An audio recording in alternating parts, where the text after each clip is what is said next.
देखिए, मोदी कॉन्क्लेव 2024 को लेकर जो है एनआरआई सेल के द्वारा जो है पूरी तैयारियां कर ली गई है, जिसमें मोदी के किए हुए कार्यों की जो है जो जितनी भी सूची है वो अब जन जन तक पहुंचाई जाएगी। जो एनआरआई सेल के अध्यक्ष है मनीष सिन्हा, उन्होंने साफ तौर पर कहा है कि मोदी सरकार में जितने भी काम हुए सिर्फ देश में ही नहीं विदेशों में भी उनका नाम है, और विदेशी जितने भी भारतीय रह गए हैं अब उनकी बातों का कल जो है सीधा प्रसारण देखेंगे।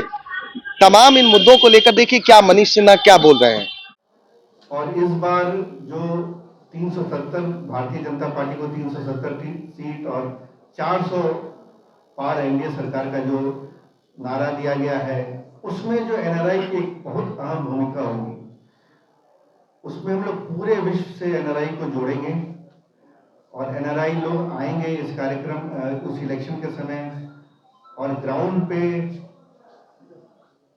भारतीय जनता पार्टी के लिए, मोदी जी के लिए जो 40 सीट का हमने प्रण लिया है उसमें मदद करेंगे। इसी सिलसिले में कल एक कार्यक्रम हम लोग ने आयोजन किया है जिसको द मोदी कॉन्क्लेव नाम दिया गया है। देखिए, मोदी जी जब से आए हैं उनका व्यक्तित्व, उनका कार्य इतना बड़ा है कि उसके लिए 2 घंटा 3 घंटा भी कम है उसको बात करने के लिए उनके बारे में। पर फिर भी हमने उसको कुछ हिस्सों में बांटा है, जैसे महिलाओं के लिए का मान सम्मान कैसे बढ़ा, युवाओं को रोजगार कैसे बढ़ा, स्टार्टअप इंडिया में कैसे कुछ मिला, और भारत का जो मान है, जो सिक्योरिटी है, इंडिया फर्स्ट का जो नारा मोदी जी ने दिया है। इतने डिफिकल्ट सर्कमस्टांस में खुद एनआरआई रहा हूँ पहले, और मुझे याद है मैं अमेरिका में जब था और उस समय के प्रधानमंत्री जो कांग्रेस के थे वो जॉर्ज बुश से मिलने आए थे और मैं उनका बॉडी लैंग्वेज देखता था तो मैं एक एनआरआई होके भी मुझे लगता था कि काश हमारे पास एक प्रधानमंत्री ऐसा होता जो आंख में आंख मिलाकर बात करता। और अब जब मोदी जी जाते हैं और मैं अपने कार्यों से हमेशा जाते रहता हूँ, कई देश का भ्रमण करता हूँ, और आज जो भारत का मान सम्मान बढ़ा है पूरे विश्व में, यूएई के साथ जो हमारी पार्टनरशिप है वो इतनी ज़्यादा स्ट्रांग है।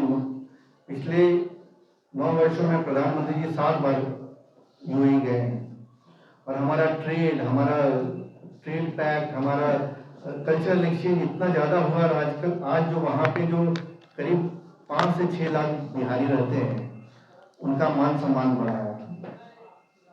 तो कल का जो कार्यक्रम है उसमें हमने हमारे आदरणीय अध्यक्ष सम्राट चौधरी जी इस कार्यक्रम का उद्घाटन करेंगे और ये कार्यक्रम कल 12 बजे से शुरू होगा, तो आप सभी आमंत्रित हैं। और इसमें डिप्टी सीएम श्री विजय सिन्हा जी रहेंगे, उनका भी एक महत्वपूर्ण मोदी जी के बारे में, उनके कार्यों के बारे में डिस्कशन होगा। और कुछ ऐसे प्रमुख लोग आ रहे हैं जो कि बहुत एक नए विचार से आप लोग के लिए भी उनका जो व्यू पॉइंट सुनने को मिलेगा। जैसे काशी के जो है केदारनाथ के जो मुख्य पुजारी हैं श्री राजशेखर लिंग जी, जो मोदी जी का पूजा कराते हैं केदारनाथ में, वो आ रहे हैं। वो व्यक्तित्व इस पर विषय पर वो उनसे बातचीत होगी। स्वामी अनंतनाथ सरस्वती जी राजगुरु हैं, पीठाधीश हैं काशी के, ये आ रहे हैं। और हमारे national vice president Bharatiya Janata party के जो मंत्रालय के प्रभारी हैं एम चुबा राव जी आ रहे हैं। अनिल एंटोनी जी नेशनल सेक्रेटरी बीजेपी, ये लोग दिल्ली से आ रहे हैं। और जो अभी दुबई में जो पूरा कार्यक्रम हुआ था अहलन मोदी, और जो अभी जो मंदिर का उद्घाटन हुआ था वो जिनके नेतृत्व में हुआ था, जो वहाँ के जो अध्यक्ष हैं जितेंद्र वैद्य जी, उनसे हम लोगों ने रिक्वेस्ट किया कि आप आइए और खुद बताइए कि कैसा था कार्यक्रम, कैसा उत्साह है और भारत का मान सम्मान कैसे बढ़ा है। तो वो बहुत ही हमारे लिए गर्व का विषय है कि वो 2 दिन का समय निकाल कर आ रहे हैं इस कार्यक्रम में हिस्सा लेने, खुद आ रहे हैं पटना, पहली बार पटना आ रहे हैं।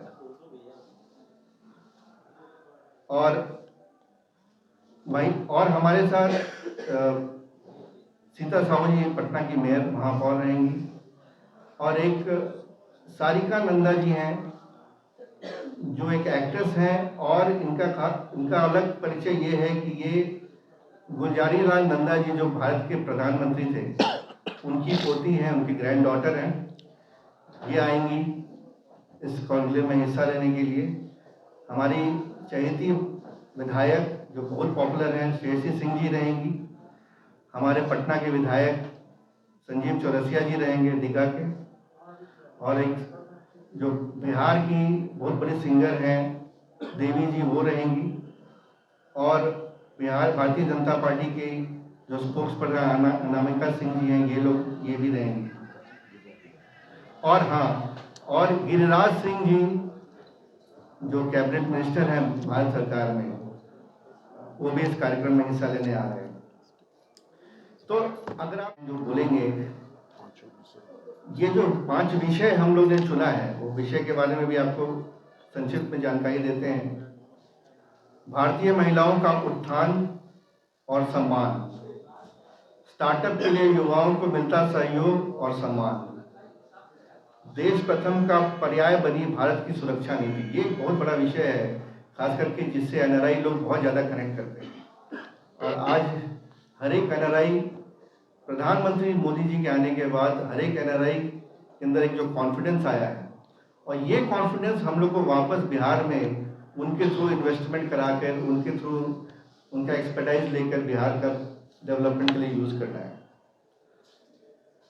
और विकास भी, विरासत भी पहल बनी भारतीय सांस्कृतिक पुनर्जीवन का आधार, कल्चरल रिवाइवलिज्म जो हो रहा है, राम मंदिर का उद्घाटन, काशी विश्वनाथ का, और बहुत सारी चीज़ें। तो इन सारे विषयों पर चर्चा करने के लिए एक बहुत ही बड़ी स्ट्रॉन्ग टीम आ रही है हमारे पास, पूरे देश से विदेश से, और इसका प्रसारण पूरे विश्व में होगा। तो जो पूरे बिहारी हैं पूरे दुनिया में फैले हुए हैं, अमेरिका में होंगे, अमेरिका से कुछ लोग ज्वाइन करेंगे इस टॉपिक पे बात करने के लिए, यूरोप में रहेंगे, ऑस्ट्रेलिया के रहेंगे, सिंगापुर में रहेंगे। तो इसका प्रसारण जो होगा पूरे विश्व में जाएगा, और कई विश्व के लोग भी इस कार्यक्रम में जुड़ेंगे। तो ओवरऑल एक जो पिछले 10 सालों में जो हमने देखा है कि मोदी जी आने के बाद जो जिस दिशा में ये देश आगे बढ़ रहा है पिछले 10 वर्षों में, और अगले 5 वर्षों का क्या प्लान है, वो भी बहुत जरूरी है। देखिए, हमने 5वें इकॉनमी पे हम लोग पहुंच गए हैं, और मोदी जी का अगला कार्यकाल 100 दिन के अंदर शुरू होने वाला है। उस कार्यकाल में भारत तीसरे टर्म में तीसरे स्थान पर पहुंच जाएगा। और भी बहुत बड़ी योजनाएं हैं, जैसे हमारा जो सोलर का जो प्लान है कि हर एक घर से मुफ्त बिजली, बहुत सारे ऐसी योजनाएं हैं जिसके बारे में विस्तृत चर्चा होगी। मैं आप सभी से फिर से दरखास्त करूंगा, फिर से निवेदन करूंगा कि आप लोग कल आएं और इस कार्यक्रम को सुने, और अपने माध्यम से पूरे बिहार में मोदी जी का संदेश घर घर तक साफ तौर पर सुना कि मोदी के किए हुए कार्यों को लेकर जो एनआरआई के द्वारा जो है पूरे देश ही नहीं विदेशों में भी उनकी कार्यों की जो लिस्ट है, जो सूची है, सब लोगों तक जन जन तक पहुंचाई जाएगी। और कल इसकी जो है बैठक होनी है, पटना में बैठक होगी, और तमाम जो मोदी कार्यकाल में जो 10 साल अब पूरे होने वाले हैं, कौन कौन से कार्य पूरे किए गए हैं, वो सभी चीजें जो है एनआरआई जनता के बीच में दिखाई जाएगी। अब फिलहाल देखना है कि जिस तरह से जो 10 साल पूरे होने वाले हैं और चुनाव भी सर पर है, तो ये एक अच्छी मुहिम कही जाएगी, और कहीं ना कहीं ये मुहिम रंग लाती हुई भी नजर आएगी। बने रहिए हमारे साथ और देखते रहिए नेशन सिटी लाइव।